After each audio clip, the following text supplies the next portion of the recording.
The day her husband became a millionaire was the same day she became homeless. Elise Grant never imagined that love could turn into exile overnight. One morning, she was making coffee in their small kitchen in Raleigh, still believing in the man she'd built her world around. By sunset, she was standing outside that same house, holding a single bag, while the man she once called her husband, Marcus, locked the door behind her. The air was cold. The silence was colder. Neighbors peeked through curtains pretending not to see. The same people who once admired their marriage now whispered. 10 years of sacrifice, erased by one signature, one lottery claim that wasn't even his to make. He had won $500 million, and she had lost everything: her home, her dignity, her name. They say money changes people. Maybe it doesn't. Maybe it just shows who they truly are. If you were Elise, what would you do next? Follow her story to see how a broken woman turns betrayal into strength, and hit subscribe so you don't miss what comes after. Before the chaos, Elise and Marcus Grant lived a simple life. Their small rented house in Raleigh smelled of brewed coffee and old dreams. Every morning, Elise left early for her shift at the corner grocery, while Marcus sold used cars at a nearby dealership.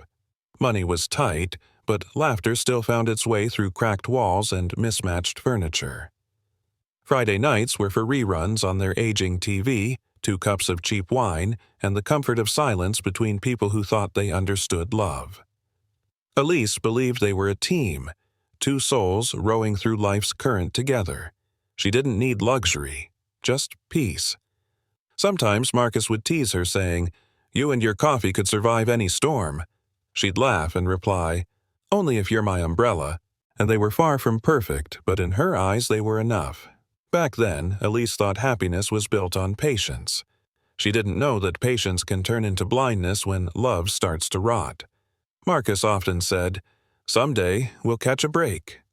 Elise always smiled, trusting those words like gospel. Hope was her habit. One chilly October evening, after a long shift, she stopped at a convenience store for milk and bread. The old cashier waved a stack of new lottery tickets and joked, "Feeling lucky tonight?" She laughed. At this point, I'd take a miracle. With her last $5, she bought 1 ticket, half for fun, half for faith. Driving home, she looked at the dark sky and whispered, "Maybe this is how life decides to smile at us." Her hands smelled of bread and pennies, small tokens of a life lived simply but sincerely. Marcus was in the driveway, cleaning his car. She waved the ticket playfully. "Who knows? Maybe this will change everything." He grinned, rolling his eyes. "Yeah, right. Maybe pigs will fly." She tossed the ticket on his dashboard and went inside, humming. That small slip of paper would as soon decide everything she thought she knew about love. The next morning, sunlight filtered through thin curtains, ordinary as ever. Elise forgot about the ticket. She was focused on bills and groceries, on keeping their world steady. Marcus, though, noticed it sitting on the dashboard, crumpled, ignored, almost mocking him. He picked it up, stared at the numbers, and for a moment, something unfamiliar flickered in his eyes. Later, as they ate breakfast, Elise joked again, "Maybe God's testing our faith through patience." Marcus chuckled. "Or maybe he's forgotten us." She smiled softly. "Maybe this is how God will bless us." He looked away, the ticket still in his pocket. Neither of them knew how close that blessing was, or how easily greed could turn it into a curse. Life carried on, quiet but fragile. Elise kissed him goodbye before work, never noticing the new distance in his tone. The same man who once promised her forever had started counting reasons to leave. Weeks passed. Marcus grew distant, his laughter thinner, his eyes distracted. He stayed late at work, came home smelling of expensive cologne. Elise tried to ignore the unease creeping in, convincing herself it was just stress. He started wearing nicer shirts, speaking with a confidence that didn't belong to a man still living paycheck to paycheck. When she asked, "Everything okay?" he replied too quickly, "Of course." She reminded herself, marriage needs trust like lungs need air, and so she breathed, trusting even as it suffocated her. One night, she reached for his hand during a rerun they'd seen a dozen times. He didn't hold it back. The silence between them, once peaceful, had turned sharp and heavy. Elise sat quietly, her chest tight with unspoken fear.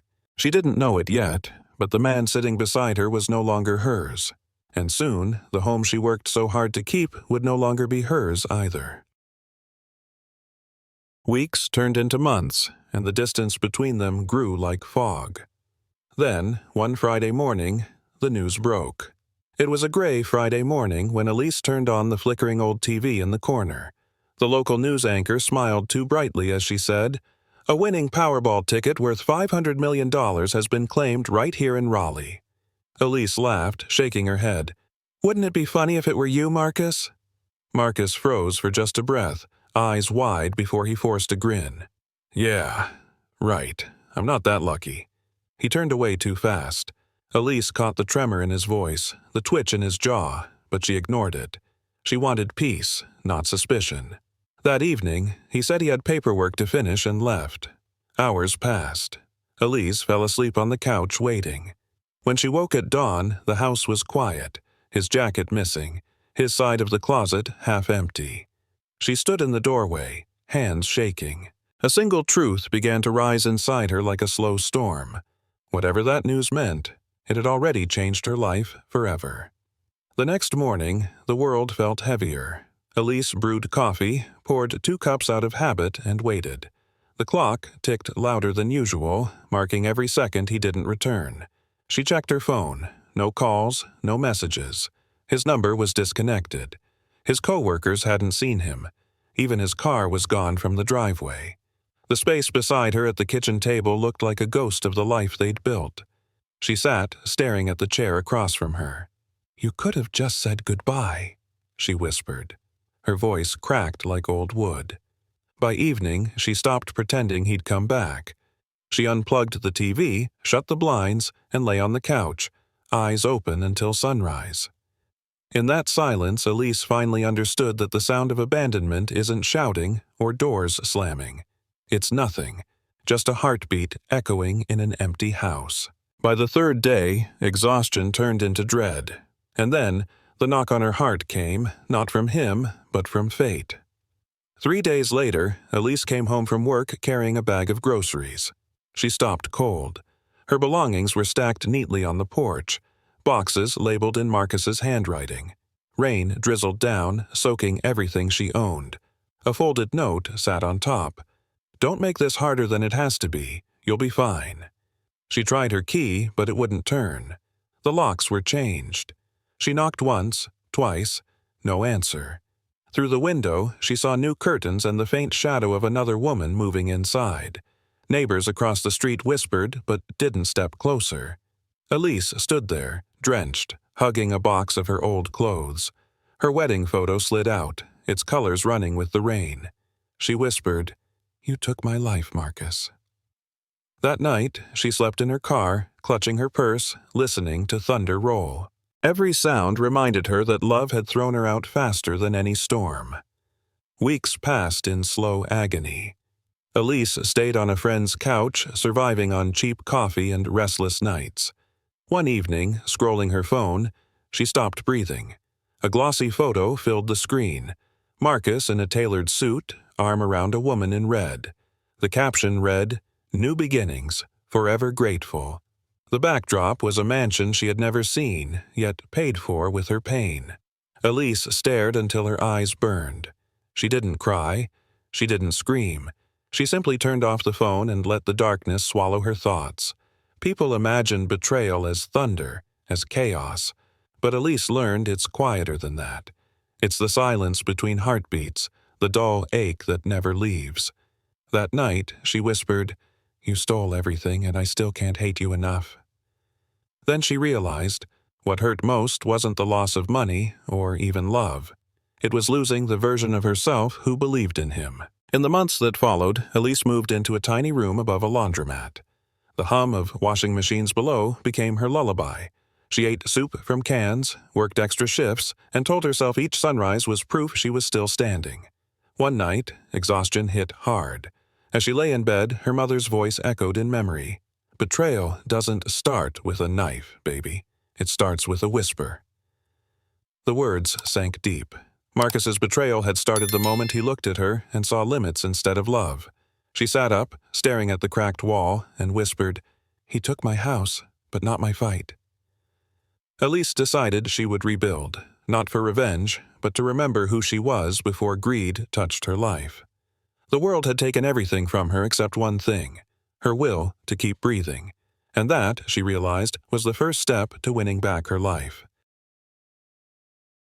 Elise rented a small room above the laundromat downtown. The scent of detergent and warm steam filled her nights. She worked long hours at the grocery, then cleaned offices after dark. Her hands ached, but they kept her grounded. At night, she would sit by the window, watching cars pass beneath the streetlight. The hum of the washing machines below became her rhythm, her reminder that life still moved forward even when everything else stopped. Sometimes she spoke out loud to the empty room. "I may be broke," she whispered, "but I'm not broken." The words felt strange at first, but each night they sounded truer. She began to cook again, write lists, even laugh a little at the absurdity of it all. Elise didn't know how to rebuild yet, but she knew she wasn't done. She'd lost her marriage, her home, her name, but not her fight. Somewhere deep inside, something steady had survived the wreckage. But fate wasn't done with her yet. One rainy evening, Elise decided to clean her purse. Old receipts, lip balm, a grocery list, loose coins, little remains of another life. Then, between the folds, she found it. A thin slip of paper, edges soft and creased, a receipt. Her eyes narrowed at the date, October 15th, the same day she'd bought milk and bread. Her pulse quickened. She read the line again. Lottery ticket, $500. For a moment, she couldn't breathe. The memory rushed back, the cashier's laugh, her playful words, Marcus cleaning the car. Elise clutched the paper, whispering, "It can't be." But deep down, she already knew. The room felt smaller, air thinner. She sat on the bed, heart pounding in her ears. That old, ordinary receipt might be the key to everything she had lost. Her hands trembled as she looked toward the phone on the table. For the first time in months, hope didn't hurt. It burned. The next morning, Elise called the state lottery office. Her voice trembled. "Hi. I think there's been a mistake," she said. The woman on the line asked for details, store name, date, and time of purchase. Elise read them slowly, afraid her voice might crack. There was a pause.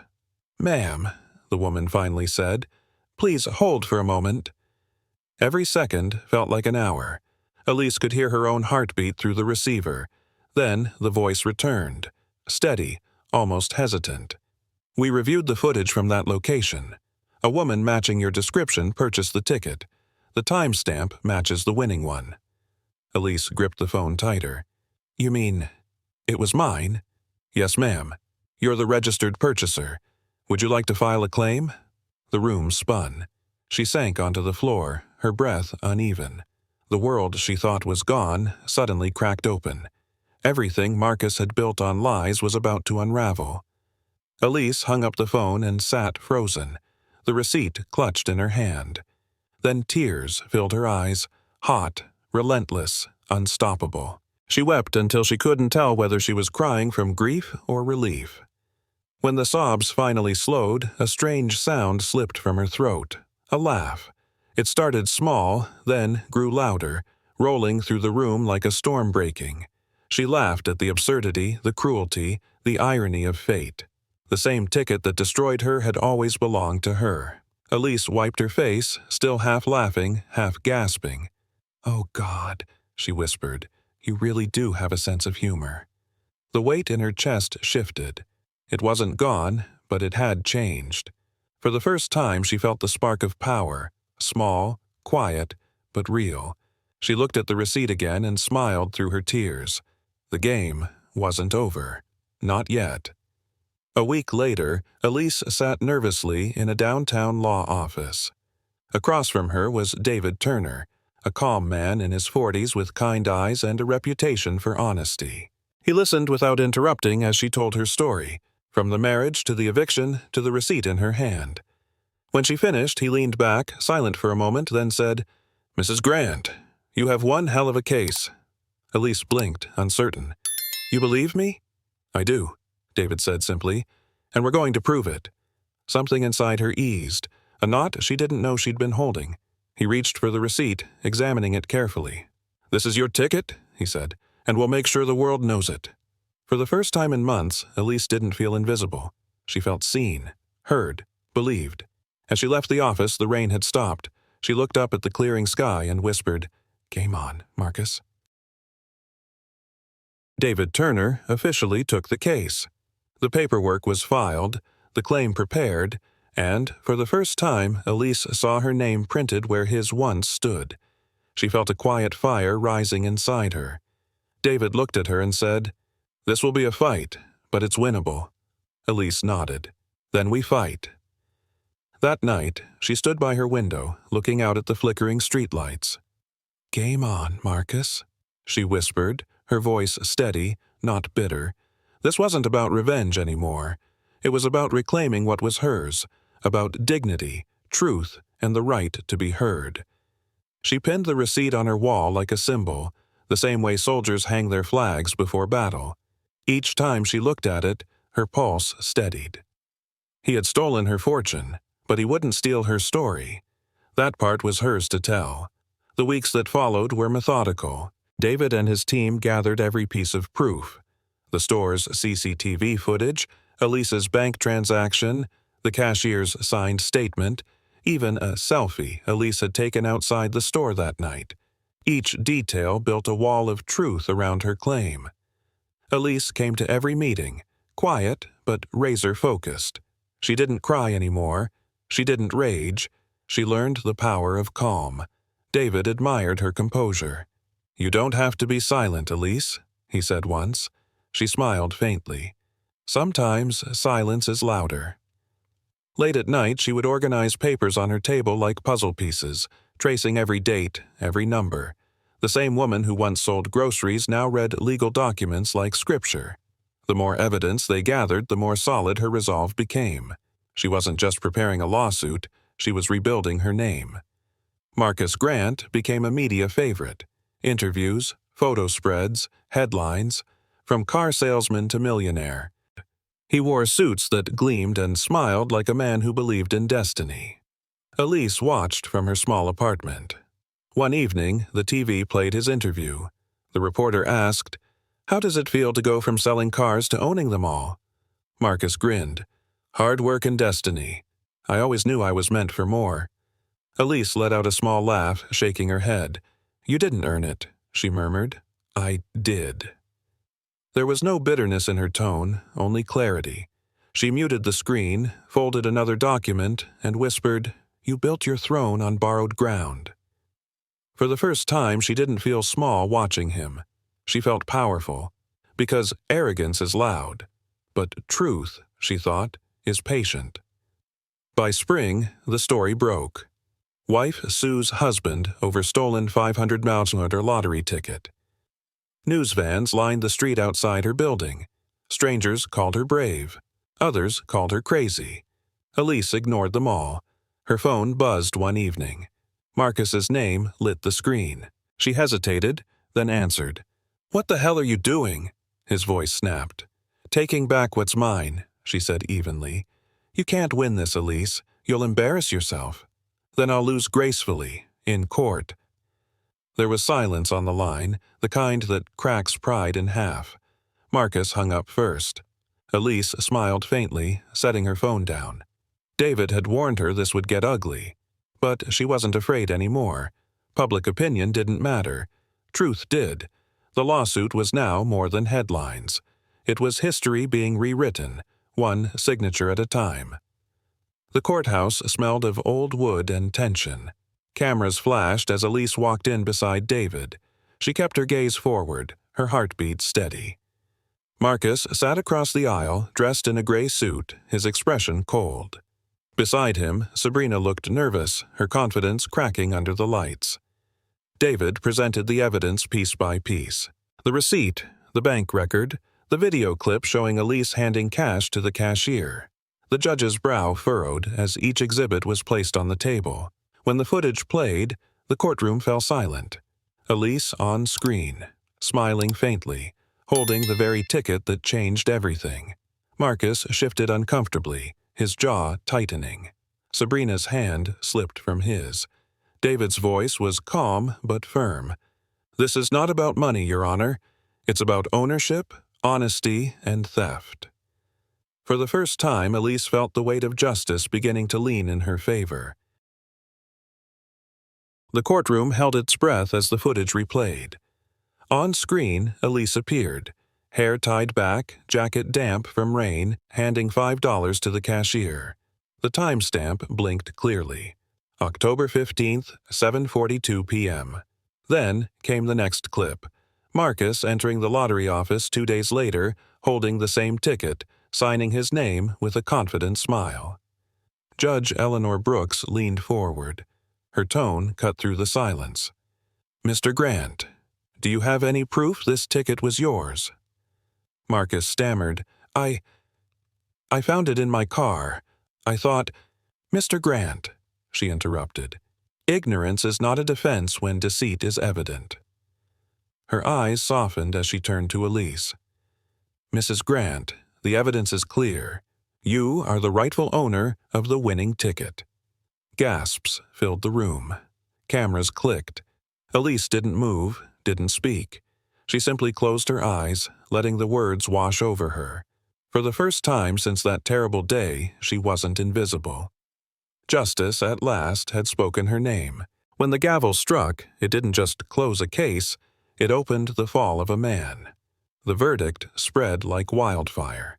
Marcus Grant's empire collapsed overnight. Sabrina, the woman who once stood beside him, emptied their joint account and disappeared to Europe.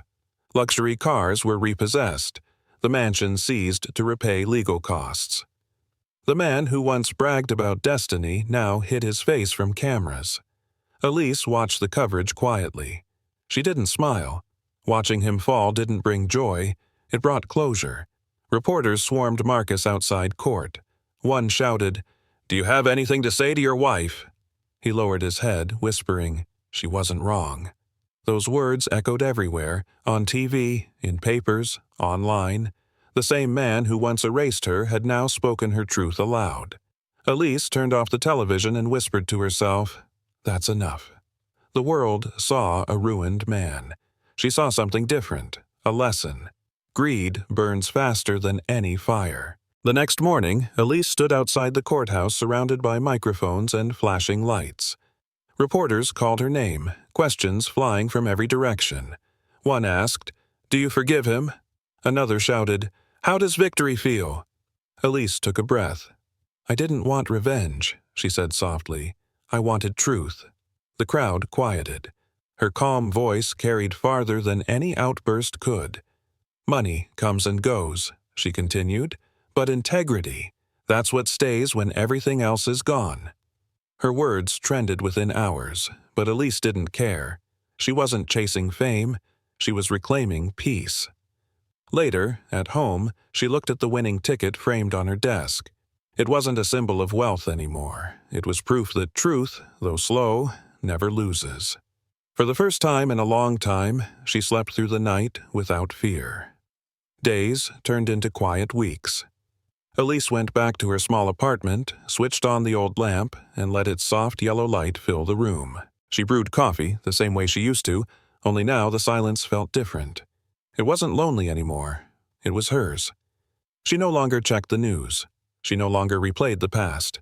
She watered her small plant by the window, folded laundry, and hummed to herself.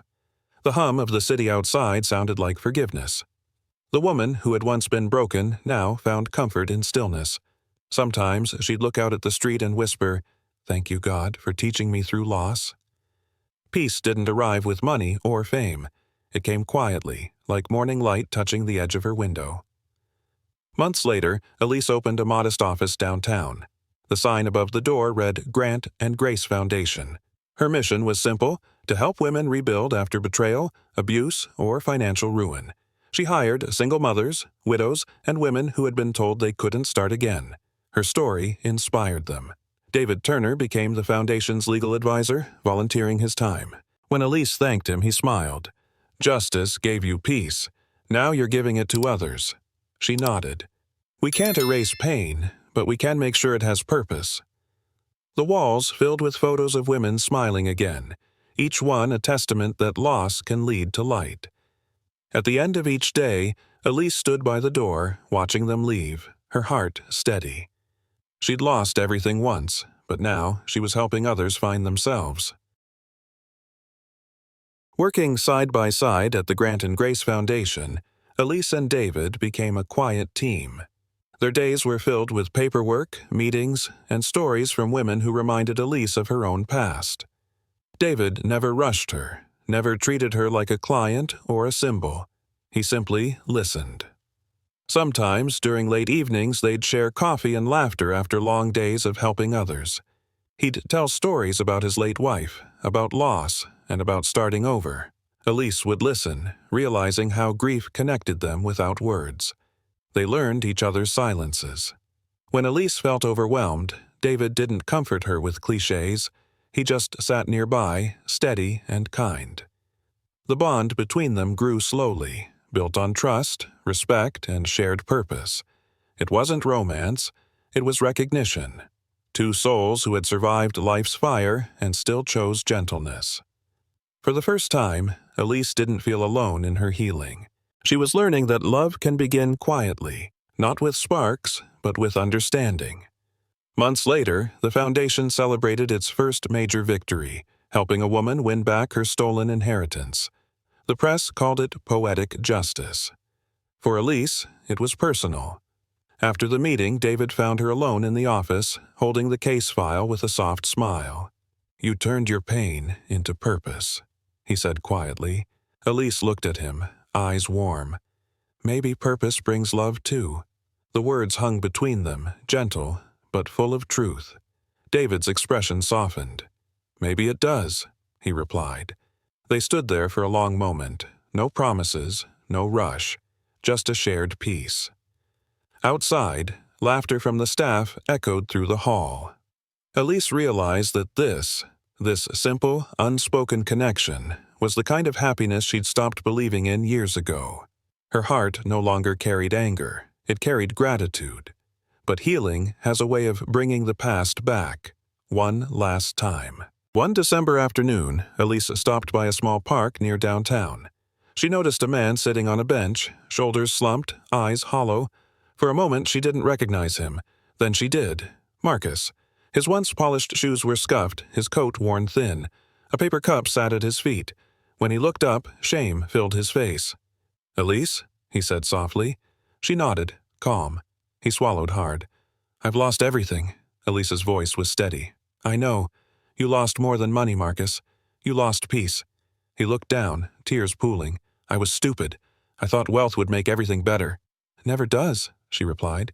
They sat in silence for a moment, the wind carrying the scent of roasted chestnuts. Elise reached into her purse and placed a few bills in his cup. "It's not pity," she said. "It's closure." Then she stood and walked away, leaving the past where it belonged. Months later, Elise found herself at David's home for dinner. His young daughter, Lily, insisted on setting the table, giggling as she arranged the forks wrong. The evening felt simple, warm. David watched Elise with quiet admiration as she helped Lily pour juice, her laughter filling the room. After dinner, Lily climbed into Elise's lap and whispered, "Can I call you Mom?" Elise's heart paused. Then she smiled, tears glinting in her eyes. "If you want to, sweetheart." David's gaze met hers across the table, unspoken gratitude shining there. The family he'd lost was finding its shape again, and so was she. Elise realized love didn't always return the way you expected, but when it did, it healed everything it touched. One golden evening, Elise stood on the porch, watching the sun melt into the horizon. Life had come full circle. Justice had given her peace. Grace had given her family. She thought about the woman she used to be, the one who begged to be loved, who cried over a locked door. That woman was gone. In her place stood someone stronger, softer, and free. Inside, she heard David and Lily laughing over a board game. Elise smiled, whispering to herself, "Grace always wins." She turned toward the fading light and whispered a final prayer, not for revenge, not for validation, but for peace that lasts. If you believe that grace is stronger than revenge, share this story. Because somewhere out there, another woman needs to be reminded. No matter how dark the betrayal, light always finds its way back home.